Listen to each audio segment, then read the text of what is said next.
I am S.K. Mishra and I welcome you. आज मैं आपके लिए वो चीज लाया हूं जो आपने सोची भी नहीं होगी। मरना, मारना, मरवाना।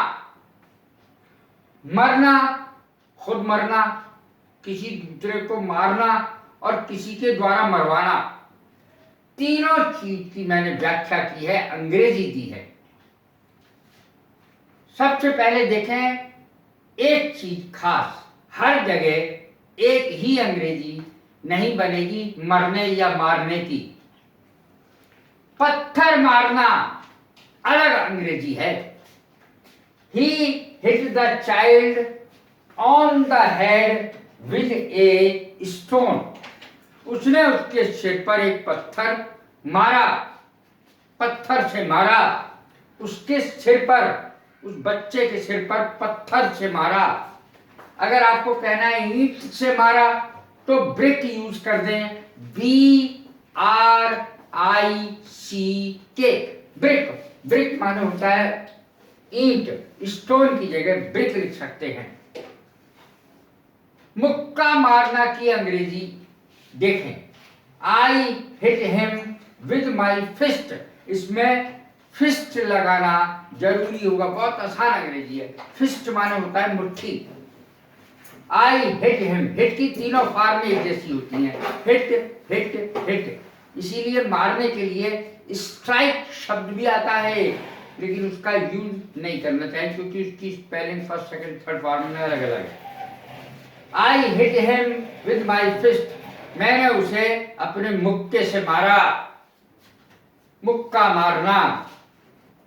शेर मारना, अब जैसे शिकारी है तो शेर मारेगा तो बंदूक से ही मारेगा, गन से ही मारेगा।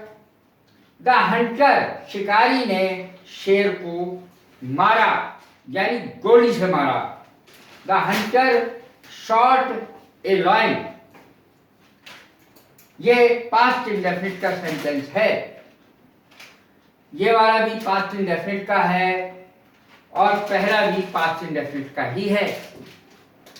तीर मारना, अब तीर मारने पे ध्यान दें, इसको कई तरीके से बोला जाता है। ही शॉट एन एरो, उसने तीर मारा, ये तो अंग्रेजी हो गई। He shot to shoot an arrow, तीर मारना। अब देखिए, बहुत सारे लोग एक बात कहते हैं, अरे बड़े तीर मार लिए ना तुमने, ये काम करके तो तुमने बड़े तीर मार लिए ना। तो उस सेंस में इसकी अंग्रेजी क्या बनेगी? Have you shot a big arrow by doing so? तुमने ऐसा करके क्या बहुत बड़ा तीर मार लिया? वो साहब, मैंने आज दिन में 50 मक्खी मारी, 50 मच्छर मारे, बड़े तीर मार लिए। मच्छर और को मारना या मक्खी को मारना बड़े तीर मारना है क्या? तो बहुत बड़ा काम कर लिया क्या? Have you shot a big arrow by doing so? ऐसा करके तुमने बहुत बड़े तीर मार लिए क्या? तो इसकी अंग्रेजी इस तरीके से बनेगी, ये पहली बार मैं दे रहा हूं। उसके बाद देखें, दुर्घटना में मरना। मरना, इस बात का ध्यान रखें। He was killed in an accident, वो दुर्घटना में मारा गया या मर गया। ही वॉज किल्ड, मारा गया, ये पैसिव वॉइस में है। He was killed in an accident, वो दुर्घटना में मारा गया। शत्रु को मार डालना, ही हैज किल्ड एन एनिमी। ज्यादातर सेंटेंस सबके सब पास्ट इंडेफिनिट में है। शत्रु को मार डालना, to kill an enemy. He has killed an enemy, उसने एक दुश्मन को मार दिया है। मार गिराना, अब मार गिराने की अंग्रेजी क्या होगी? I have knocked him down, मैंने उसे मार गिराया। तो ध्यान रखें, इस बात का ध्यान रखें कि इसमें जान से नहीं मारा है। I have knocked him down, मैंने उसे मार गिराया पटक के।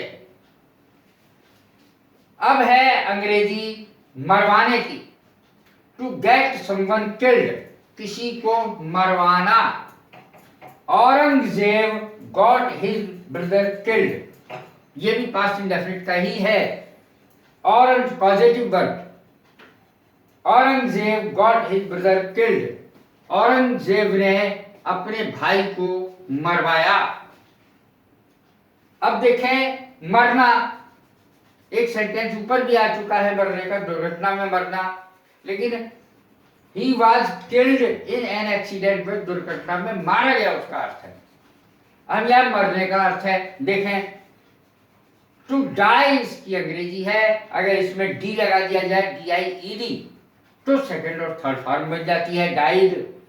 सोल्जर्स डाइड फाइटिंग, सोल्जर्स यानी सिपाही, सेना के सिपाही लड़ते लड़ते मर जाते हैं। बहादुर सिपाही, ब्रेव सोल्जर्स डाई फाइटिंग, बहादुर सिपाही लड़ते लड़ते मर जाते हैं। शी डाइड ऑफ हंगर और इलनेस, जब हम कहेंगे वह भूख से मर गई या मर गया, मर गया है तो यहाँ ही लगा देंगे। ही डाइड ऑफ हंगर, वह भूख से मर गया। शी डाइड ऑफ इलनेस, वो बीमारी से मर गई, तो इस तरीके से ऑफ का प्रयोग होगा ये यहाँ पर। अब देखें my father died a natural death, आप इसको कैसे बोलेंगे कि उनकी प्राकृतिक मौत हुई थी, जैसे मौत होती है वैसे हुई थी, तो आप कैसे अंग्रेजी में बोलेंगे इस चीज को कि मेरे पिता की जो मृत्यु हुई थी वो किसी एक्सीडेंट में नहीं हुई, किसी इस तरीके से उस तरीके से नहीं हुई, स्वाभाविक मौत हुई, स्वाभाविक मौत जैसे होती है। My father died a natural death, मेरे पिता की स्वाभाविक मौत हुई। अब देखें वह लड़की पर मरता है, अब ये सेंस अलग हो गया, मरना तो इसमें भी है लेकिन किसी लड़की पर मरता है, तब अंग्रेजी क्या बनेगी, hanker after, he hankers after that girl, वह उस लड़की पर मरता है, तब hanker after I, he hankers after that girl, वह उस लड़की पर मरता है। अब इसी को कहना है वो लड़की उस लड़के पर मरती है, तो यहाँ शी आ जाएगा, शी हैंकर्स आफ्टर दैट बॉय, वह लड़की उस लड़के पर मरती है। देश पर मर मिटना, देश पर मर मिटने की अंग्रेजी क्या बनेगी, देश पर मर मिटना, मातृभूमि के लिए मर मिटना।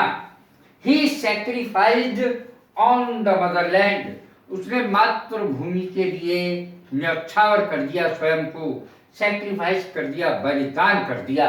ही sacrificed on the motherland, he sacrificed himself on the motherland, उसने अपने आप को सैक्रिफाइस कर दिया, बलिदान कर दिया, तो यहाँ पर हिमसेल्फ आएगा, sacrificed himself on the Motherland, मातृभूमि पर उसने अपनी जान न्यौछावर कर दी।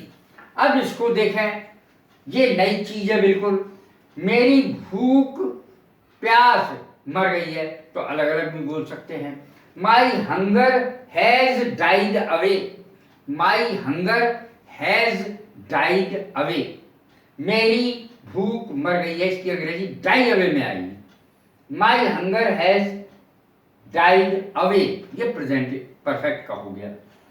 अगर कहना है मेरी प्यास मर गई है, माई थर्स्ट हैज डाइड अवे, मेरी प्यास मर गई है। और यदि दोनों मर गए, यानी भूख भी मर गई और प्यास भी मर गई और उसे अलग अलग माना जा रहा है, तो देखें उसकी अंग्रेजी कैसे बनेगी। My hunger and my thirst या थर्स्ट हैव डाइड अवे, मेरी भूख प्यास मर गई है। कैसी लगी है मेरी वीडियो, लाइक करें, शेयर करें, सब्सक्राइब करें और ब्लेस यू।